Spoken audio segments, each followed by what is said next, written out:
sebelum kami wawancara pada hari ini, izinkan kami untuk perkenalkan diri terlebih dahulu. Perkenalkan, saya Niputu Wulandari dari SMA Negeri 1 Legan Semal. Perkenalkan, nama saya Dayu Pemangki Aksara Dewi. Kami sudah memperkenalkan diri dan kami akan mengizinkan untuk memperkenalkan diri terlebih dahulu.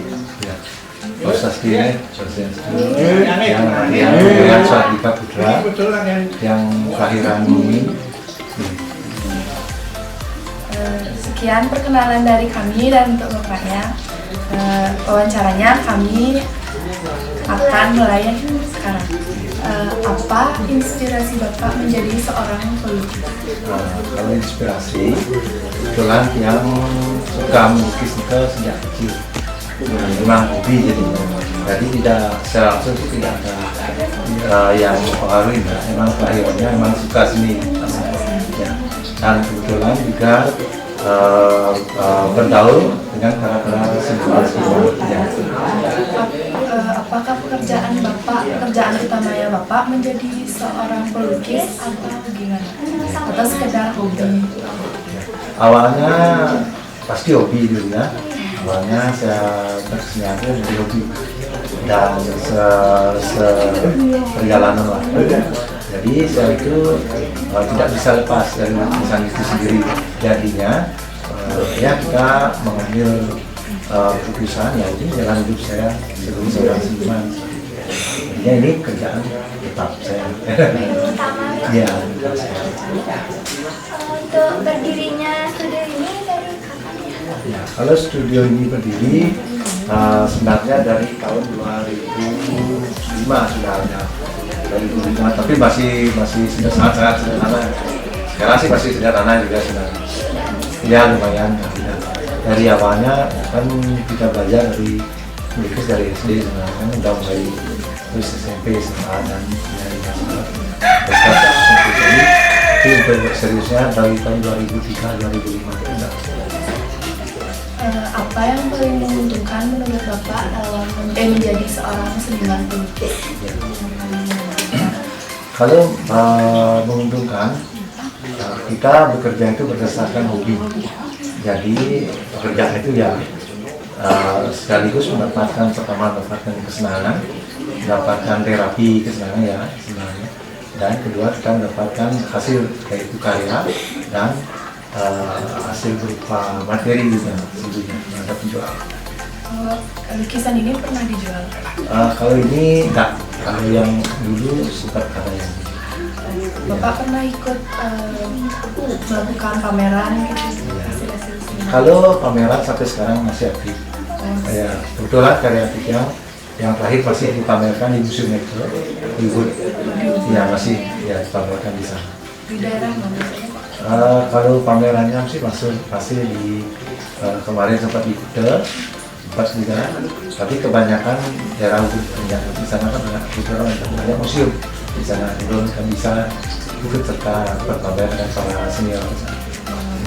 Apakah lukisan Bapak pernah dijualnya hanya di daerah sini atau di daerah-daerah lainnya juga? Kalau penjualan dulu ketika sempat yang bekerja di art shop dulu, di galeri dulu, ya sempat di negara-negara lain juga ada lumayan ya. Ya kebetulan kita kan ada juga ya ada tamu mancanegara sih juga yang sempat mengambil dulu beberapa lukisan untuk koleksi. Apakah Bapak pernah mengikuti lomba melukis atau enggak? Kalau lomba kebetulan yang tidak mengikuti, kalau waktu SD baru pernah mengikutnya, waktu SD sering mengikuti lomba-lomba itu. Tapi kalau ketika sudah dewasa ya kita lepas saja, artinya kita bekerja aktif sesuai dengan imajinasi saja, jadi tidak ada tekanan.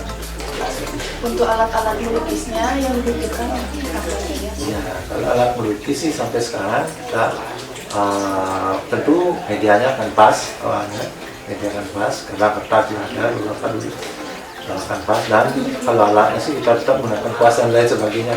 Kebetulan yang lebih bebas apa aja boleh, yang penting ya sesuai dengan imajinasi kita pada saat itu. Gimana tanggapan orang sekitar tahu kelebihannya Bapak di bidang pelukis? Ya, kalau tanggapan masyarakat sih ya sampai saat ini sih sangat positif ya. Kita bisa ya sedikit-sedikit membantu lah misalnya kegiatan di Corona seperti itu, jadi kita bisa mengimplementasikan kelebihan kita itu misalnya meradet ya, nah ya seperti meradet atau bikin apa lah yang untuk ya kayak di Pura seperti itu. Apakah ada kesulitan dalam melukis yang Kenapa Pak Biwa? Ya, kalau melukis sih sebenarnya tidak ada kesulitan karena kita seperti yang bilang tadi, kita bekerja itu berdasarkan hobi. Jadinya setiap lukisan itu kita merasa senang ya, merasa semakin kita buat lukisan itu semakin tertantang, akhirnya semakin menarik lah, semakin hanyut kita kalau memang lukis. Jadi tidak ada kesulitan ya. Cuma semakin senang kalau kita buat lukis itu. Karena memang dasarnya suka hobi. melukis. Ya, betul sekali. Dari lukisan di belakang ini, menurut Bapak mana yang paling sulit dan butuh waktunya itu berapa? Ya, kalau paling sulit sih enggak. Kenapa bilang enggak? Karena seperti tadi semua hobi kan, kita berdasarkan. Cuma kalau waktu ya, kalau waktu itu mungkin tergantung kondisi juga sih. Kalau kondisi kita lumayan bagus, ya tidak ada gangguan, misalnya ada cara-cara lain, ya mungkin rata-rata sama semuanya waktunya, tergantung tidak ada gangguan dari luar ya. Untuk lukisannya emang dari imajinasi sendiri atau melihat di sosial media? Ya. Kalau lukisannya kita biasanya pertama itu kita ya awalnya kita membacanya, misalnya kita membaca dimanapun di sosial media. Bagaimana proses perjalanan Bapak saat membuat studio ini? Kalau prosesnya ya lumayan panjang ya, kita dulu belajar dulu tahap kita belajar di akademik sekolah dan belajar di tempat-tempat para seniman yang sudah senior, yang sudah pengalaman. Di sana kita belajar, setelah itu baru akhirnya kita berusaha mengumpulkan ide-ide kreativitas kita, baru kita akhirnya berusaha untuk membuat studio. Jadi dia tidak tuh langsung itu memerlukan fokus konsentrasi, artinya itu mematangkan diri dulu, baru kita siap ya nanti studionya itu nggak sekedar pajangan, bukan, jadi tempat kita berkarya. Untuk kedepannya gimana Pak? Motivasi.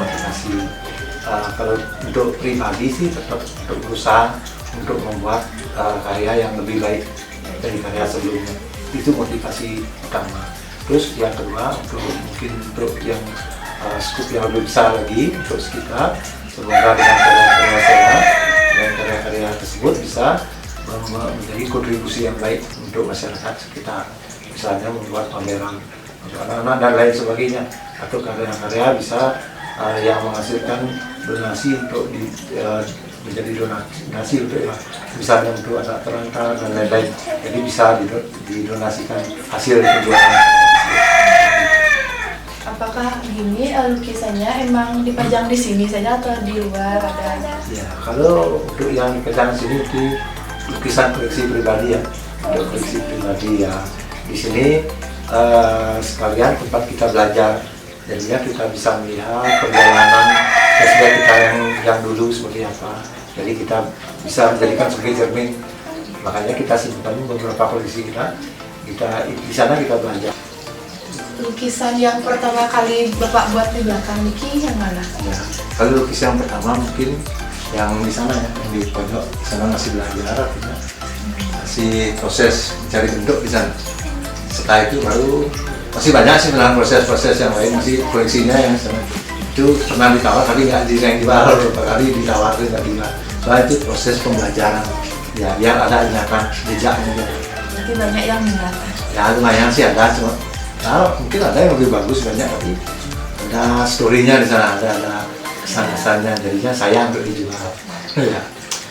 Lukisannya makna-maknanya apa saja? Ya, jadi kalau setiap lukisan itu memiliki filosofi atau makna yang berbeda, tergantung temanya apa, judulnya apa. Jadi kalau misalnya ini maknanya, kalau di sebelah sini maknanya yang menurut dari Beatles di derajatnya ribut, artinya di sini kita menggali tentang ini. Kalau di sini sih tentang tentang ini. Artinya tentang sosok Bumi, kita mengomentasikan sebagai seorang ibu dan anak-anaknya. Anak-anak ini adalah bukan hanya anak manusia biasa, bukan ada tumbuhan, ada hewan, ada manusia dan lain-lain. Jadi kita mas ya sebagai kan ya sebagai seorang ibu. Kalau di sini mungkin kalau cerita Bali dibilang yang berakhir seperti jadi banyak anak. Tapi kalau dikembangkan lebih filosofinya lebih panjang lagi. Untuk alirannya apa saja kira-kira? Kalau aliran sebenarnya kita ada proses tahapnya. Kalau awalnya itu kita belajar dari sketsa dulu ya, dari putih, dari buta, kita belajar melukis, menggambar dulu kan. Setelah itu kita belajar bentuk. Kita di sana itu melukis realis namanya. Dari realis kita turun di sana. Mungkin dari SMA, SMP itu kita realis dulu di sana. Kita belajar bentuk, memperdalam bentuk. Setelah itu lalu kita bebas mengembangkan dari apa yang kita pelajari dulu itu, ya kita mengembangkan di sana. Kita mix, kita gabungkan jadinya. Tapi untuk saat ini ya sampai saya tekuni sekarang yaitu mungkin kalau bilang aliran sih nggak ada yang spesifik, artinya cuma kita kalau di senang saya menekuni yang apa namanya etnik kontemporer. Jadinya kontemporer itu lepas gak ada ikat tradisi, tapi dia akarnya tradisi di sana. Pertanyaan terakhir saya, bagaimana menurut Bapak untuk yang senang melukis, yang hobinya emang melukis, bagaimana motivasi Bapak untuk orang-orang yang senang melukis? Ya. Kalau motivasi, kalau menurut saya pribadi, kalau memang senang melukis, ya kita jalani aja dengan ikhlas.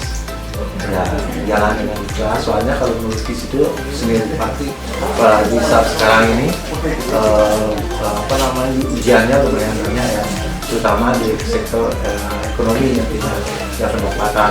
Tapi kalau kita memang senang, jadi kita tuh ada ikhlas untuk menjalaninya. Jadi ya semangat aja bisa tulis. Kita tekuni, prosesnya ikuti mengalir. Sekian pertanyaan dari kami untuk Bapaknya. Mohon maaf jika ada salah kata, ya, atau menyinggung gitu. Wawancara ini kita tutup dengan Pramu Santi.